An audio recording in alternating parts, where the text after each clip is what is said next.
Hi friends. எல்லாரும் எப்படி இருக்கீங்க? இன்னைக்கு நான் உங்களுக்காக படிக்க போற கதையோட பெயர் விபத்து. திருமதி மல்லிகா குரு எழுதின இந்த கதை ஒரு வாரப்பத்திரிகையில வந்தது. கதையோட பெயர் விபத்துன்னு இருந்தாலும், இது ஒரு நல்ல மாற்றத்தை கொடுத்த விபத்து. கதைய முழுசா கேட்டா உங்களுக்கே புரியும். வாங்களேன் கதைக்கு போவோம். இதோ உங்களுக்காக விபத்து. மழை காரணமாக இருட்டு. பாலத்தின் மீது மோதி பஸ் நின்றுவிட்டது.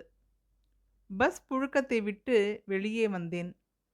தூறலும் மண் வாசனையும் உடனான காற்று இதமாயிருந்தது. சூடான டீக்காக மனம் ஏங்கிக் கொண்டது. அருகே டீ கடை ஏதும் இல்லை. மீசை அரும்பிய சிறுவன் ஒருவன் பெட்ரோமேக்ஸ் லைட்டுடன் வந்து, பஸ் நின்னுடுச்சா என்றான். உனக்கு இந்த ஊரா என்றேன். ஆமா அண்ணே. டீ குடிப்பேலா? கொண்டு வாடா. அரை மணியில் இஞ்சி மனம் முன்வர கேன் நிறைய டீ வந்தது. பஸ் கிளம்ப 2 மணி நேரம் ஆகும் என்றார் கண்டக்டர். இப்பவே 7 மணி ஆகுது. 9 மணிக்கு தான் வண்டி கிளம்பும் போல. இனிமேல்ட்டு டிஃபன் எதுவும் கிடைக்காது. ஏ தம்பி, தோசை இட்லி ஏதாவது கிடைக்குமா? பக்கத்து சீட் லுங்கி ஆசாமி கேட்டார். உப்புமா போதுமா சார்? அரை மணி நேரத்தில் கொண்டு வரேன் என்றான் சிறுவன். சற்று தூரத்தில் சிறிய குடிசையில் விளக்கு எரிந்து கொண்டிருந்தது. ஹோட்டல் வச்சிருக்கீங்களா? இல்லைண்ணே, சின்னதா மெஸ்ஸு. அக்கா சமைக்கும், நானும் தம்பியும் பரிமாறுவோம். மெலிந்த சிறுவன் ஒருவன் அருகில் டம்ளர்களுடன் நின்றிருந்தான். சரி சரி, டீ என்ன விலை? 7 ரூபா சார். பஸ்ஸில் இருந்த 43 பேரும் டீ சாப்பிட்டு விட்டு டிஃபனுக்காக காத்திருந்தோம். பயணியர் சிலர் உதவியுடன், ஆ ஆ இன்னும் பின்னுக்கு இழுங்க, எல்லாரும் சேர்ந்து இழுங்க என டிரைவரும் கண்டக்டரும் சேற்றில் சிக்கியிருந்த பஸ்ஸை நகர்த்தி கொண்டிருந்தனர். வெளிச்சம் தெரிந்த வீட்டருகே காலார நடந்தேன். 10க்கு 10 ஒற்றை அறை குடிசை. சுவர் மையத்தில் மாலையுடன் முருகர் விநாயகர் புகைப்படம். செங்கல் அடுப்பு. தேங்காய் திருகிக் கொண்டிருந்தான் சிறுவன். வானலியில் பளபளத்த உப்மாவின் வாசனை காற்றில் மிதந்து வந்தது. இலைகளை அடுக்கி வைத்துக் கொண்டிருந்தார் ஒரு கிழவர்.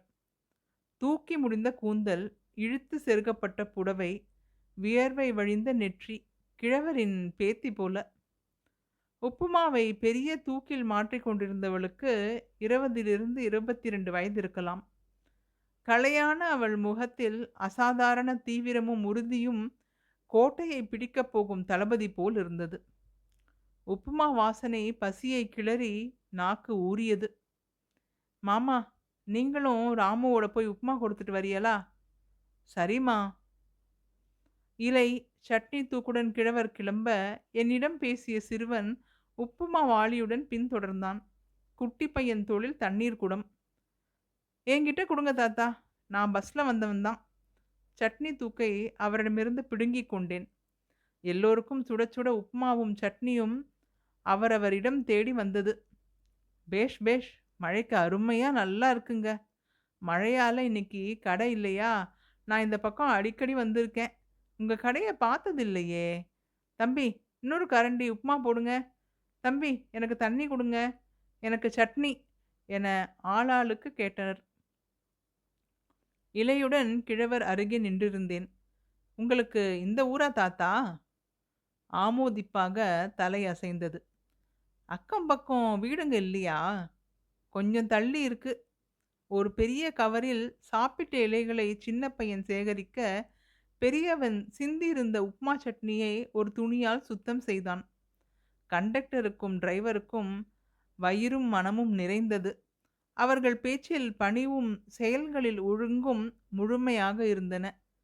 ஆ ஆ, சீக்கிரம் சாப்பிடுங்க, பஸ் கிளம்ப போகுது. டிரைவர் கையை கழுவிட்டாரு. இன்னொரு டீ கிடைக்குமா தம்பி?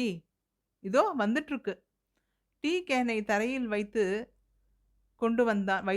கொண்டு வந்தான் குட்டி பையன். ஓரமாக அமர்ந்திருந்தார் கிழவர். டிஃபன் ரொம்ப நல்லா இருந்தது தாத்தா. நல்லா இருந்தா 4 பேருக்கு சொல்லுங்க. பாத்திரங்களை அடுக்கிக் கொண்டே சொன்னார் கிழவர். "அண்ணே, நீங்க பஸ்ல ஏறலையா?" என்றான் சிறுவன். "முக்கிய வேலை ஒண்ணும் இல்ல. இன்னைக்கு இந்த ஊர்லயே தங்கிட்டு, நாளைக்கு காலையில டீ குடிச்சிட்டு கிளம்பிடுறேன்." குளிர்காற்று இதமாக வீசியது. கண்களை மூடி அருகில் இருந்த கோவில் நடையில் படுத்தேன். மறந்திருந்த கவலைகள் கண் விழித்தன. குபேரன் ஃபைனான்ஸில் 10,000 ரூபாய் போட 20,000 ரூபாய் கிடைத்தது. நம்பி செய்த முதலீடு இரட்டிப்பானது.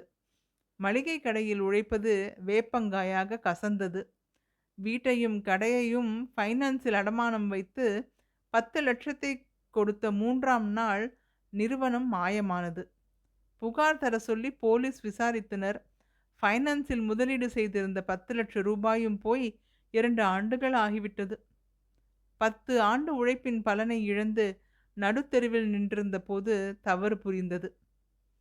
சுடலை மாடன் காப்பி, குரோஸ் அண்ணன் கடை என எல்லோரும் விற்று தந்த லட்சங்கள் போக, நண்பர்கள் வரிசையா தற்கொலை செய்து கொண்டு பயம் காட்டினர். செலவு கழுத்தை நெரித்தது. வாழ்க்கையில் சண்டை சச்சரவு, பிள்ளைகள் பசியில் தவிக்க வாழ்ந்தது போதும் என தோன்றியது. யாருடனும் பேச பிடிக்காமல் எங்காவது போய் கடலில் ரயில் முன் விழலாம் என திட்டமிட்டு கோவிலுக்கு போய் வருவதாய் பொய் கூறி பஸ்ஸில் ஏறிய நிகழ்வுகள் கண்முன் காட்சிகளாய் விரிந்தது. காலை ஏதோ உரச எ- எ- எழுந்து பார்க்கையில் பாய் தலையணையுடன் நின்றிருந்தார் கிழவர். "உங்களுக்கும் இங்கே தான் படுக்கையா தாத்தா?" "ஆமாம், கொஞ்சம் நகர்ந்து படுங்க, 2 பேருக்கும் இந்த இடம் போதும்" என பாயை விரித்தார். 2 அல்லது 3 வருஷம் இருக்கும். இந்த இடத்துல ஒரு சின்ன சாலையோர கடை. மணின்னு ஒருத்தர் நடத்திட்டு இருந்தாரு. இந்த வழியாக போகும்போது அந்த கடையில் சாப்பிடுவேன். ரொம்ப நல்லா இருக்கும். உங்கள் கடையை இன்னைக்கு தான் பார்க்குறேன் என்றேன். "எந்த ஊரு?" என்றார் தாத்தா. "அடிகளார் மங்கலம்." "ஓ, பக்கத்தில் தான்." "உப்மா ரொம்ப நல்லா இருந்தது. பெருசாக கடை வச்சா நல்லா ஓடும்." பார்ப்போம் பார்ப்போம்." "உப்மா செஞ்ச பொண்ணு உங்கள் பேத்தியா?" "பார்த்தீங்களா நீங்க?" "காலார நடந்தபோது பார்த்தேன். அது என் மருமக. நீங்க சொன்னீங்களே மணி, அவரோட சம்சாரம். இப்போ அவரு?" "மாலை போட்டு ஃபோட்டோ சுவத்துல மாட்டியிருந்ததை பார்க்கலையா?" "ஓ, போயிட்டாரா?" "ஆமாம், விபத்து. இங்கே தான் யாரோ லாரிக்காரன் அடித்து போட்டுட்டு போயிட்டான்." "ஐயையோ, அப்புறம்?" "மருமகளுக்கு புருஷனோட சேர்ந்து சமையல் செஞ்சு பழக்கம். அப்போ கடையில் ஆளுங்க இருப்பாங்க. இவ சமைப்பா, அவங்க உதவி செய்வாங்க. கடை நல்லா போச்சு. அவன் போயிடுவான்னு யாரும் நினச்சி கூட பார்க்கல." அழுது முடிச்சதும் என்ன செய்யலான்னு யோசனை செஞ்சோம். போகிறவங்க போயிட்டாலும் இருக்கிறவங்க சாப்பிடணுமே, கூடவே செத்துட முடியுமா? அவன் வச்சுட்டு போன கடையை தொடர்ந்து நடத்தலான்னு முடிவு செஞ்சோம். சின்ன பொண்ணு, கைம்பெண் வேற. அதை கல்லாவில் உட்கார வைக்க முடியாதே. படிச்சுட்டு இருந்த தம்பிங்களை உதவிக்கு வச்சுக்கிட்டா. அக்கா சமைப்பா, தம்பிக மீதி வேலையெல்லாம் பார்த்துக்கணும்னு திட்டம் போட்டோம். இங்கே வந்து பார்த்தா எங்கள் கடையை வேற ஒருத்தர் நடத்திக்கிட்டு இருந்தாரு. எங்ககிட்ட வேலை செஞ்சவங்க அவங்க அங்கே வேலை செஞ்சுக்கிட்டு இருந்தாங்க. மணி போனவுடன் கடையை மூடிடுவோன்னு நினச்சிருக்காங்க. நாங்கள் போய் நின்றவுடன், "உங்கள் மகன் கடன் வாங்கியிருக்கான். பதிலுக்கு கடையை எடுத்துக்கிட்டோம். கணக்கு சரியாயிடுச்சு" அப்படின்னாங்க. அவங்களுக்கு அரசியல் செல்வாக்கு வேற இருந்துச்சு என்றார் கிழவர். "அப்புறம்?" "அப்புறம் என்ன பண்ணுறது? நாங்கள் வெளியேறிட்டோம். 2,000 ரூபாய் கொடுத்தாங்க. அதில் இட்லி பானை, கடாய்ன்னு முக்கியமான பாத்திரம் வாங்கினோம். அக்காவும் தம்பிகளும் விடிகாலையிலேருந்து நடு இரவு வரைக்கும் உழைக்கிறாங்க. பாவம், கடை ஓடுது." "ரொம்ப தைரியமாக முடிவு செஞ்சுருக்கீங்க ஐயா." மூடின கதவுகளை பார்த்து விசனப்படுவது தான் மனுஷன் இயல்பு. ஆனால் இன்னொரு வாசல் திறந்திருக்கிறத நம்ம நம்ம மேலேயே இருக்கிற ஒரு சுய பச்சாதாபத்தில் பார்க்குறதே இல்லை. கை சுத்தமா, நிறைவா, வர்றவங்க மனசு நோகாம வயத்தை நிரப்பி அனுப்பணும். நம் உழைப்பிற்கும் லாபம் வச்சு விற்கணும்.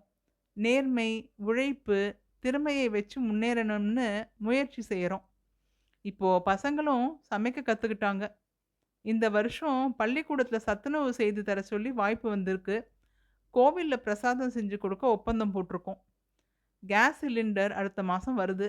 மிக்ஸி கிரைண்டர்னு ஒவ்வொன்னா வாங்கிக்கிட்டு இருக்கோம். உழைப்பு தான்ப்பா உயிர் நாடி.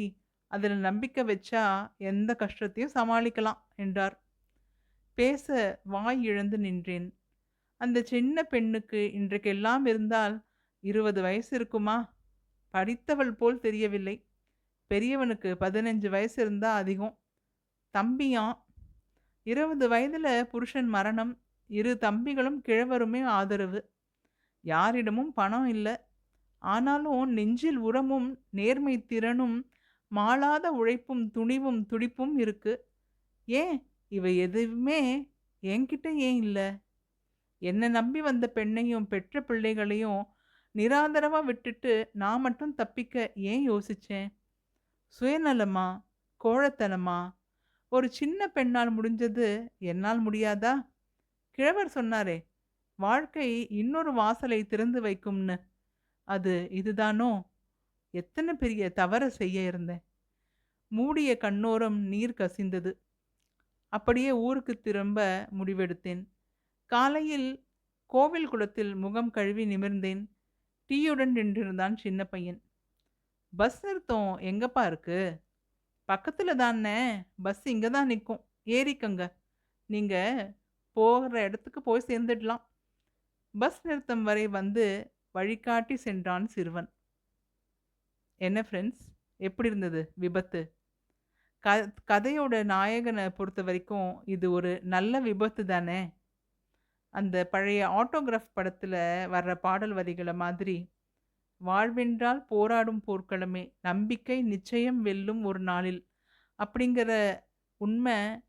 அதில் நம்பிக்கை வைக்கிறது அதை விட பெரிய நன்மை இல்லையா? அடுத்த வாரம் மற்றும் ஒரு நல்ல கதையோட உங்களை பார்க்குறேன். அது வரைக்கும் சந்தோஷமா இருங்க, சிரிச்சுக்கிட்டே இருங்க, முக்கியமாக நம்பிக்கையோடு இருங்க. பாய்.